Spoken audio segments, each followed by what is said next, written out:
Welcome to The Explainer. Today, we're diving right into a hands-on tutorial for methodically exploiting generative AI deployments in a production environment. Look, if you've ever been tasked with evaluating an LLM-powered application, you already know that just throwing random jailbreaks at a chat window isn't a strategy, right? It's basically just a guessing game.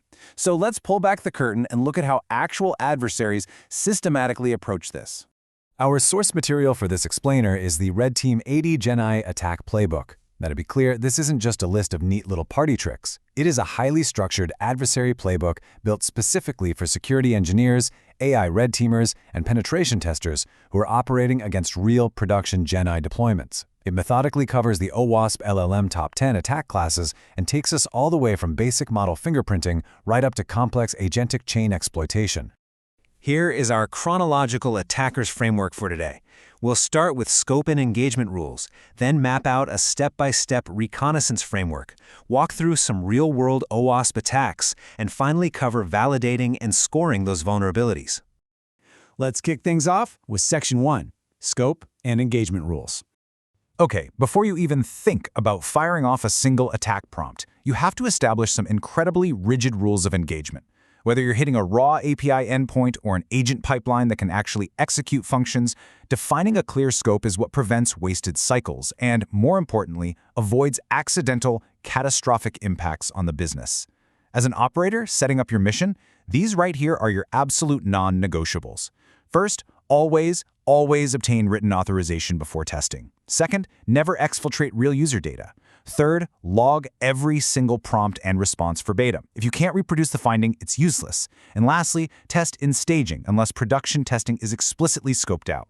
Remember, a truly useful finding requires absolute precision. Moving right along to Section 2, our step-by-step reconnaissance framework. Reconnaissance against the GenAI system follows the exact same logic as traditional network recon. You absolutely must enumerate the surface before you try to exploit it. We break this down into a really simple three-step framework. Step 1 is Rec 001, model fingerprinting. This is where you probe the model's identity and its baseline capabilities. Step 2 is Rec 002, system prompt extraction, which is designed to recover those hidden operator instructions and constraints lurking in the background. And finally, Step 3 is Rec 003, tools surface mapping, where you enumerate all the callable APIs and functions. Honestly, finding out what external tools the model has access to is almost always what reveals your highest impact compromise paths. Now here's a crucial objective during this recon phase. You have to figure out the nature of your target's defenses. Are you dealing with keyword-based filters or semantic filters? Think of keyword-based filters like a very strict but not very smart bouncer. They just block literal strings, things like ignore previous instructions or jailbreak. They are trivially bypassed just by using encoding or simple paraphrasing. Semantic filters, on the other hand, are way smarter. They actually use a second model or classifier to evaluate your underlying intent, making them significantly harder to bypass. Observing exactly which of your transformations succeed or fail during recon tells you immediately which chapter of the attack playbook you need to escalate to.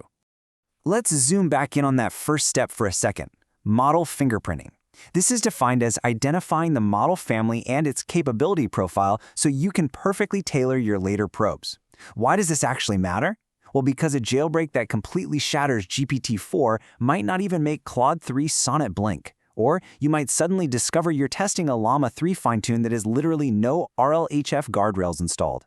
Fingerprinting is a passive, low-risk technique. It's generally totally safe to run, even in production environments, and it helps you zero in on the absolute highest probability exploit path.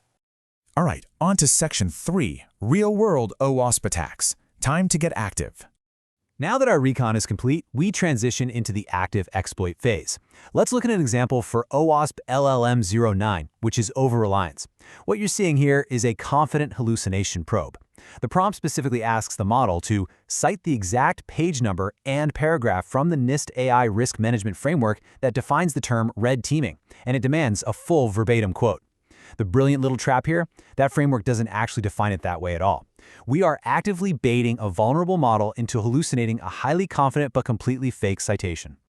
When you're out there running these probes, you need to meticulously capture the observable response patterns. You're looking for refusals, any kind of data leakage, tool use, policy bypasses, or, just like in that last example, accepting false premises.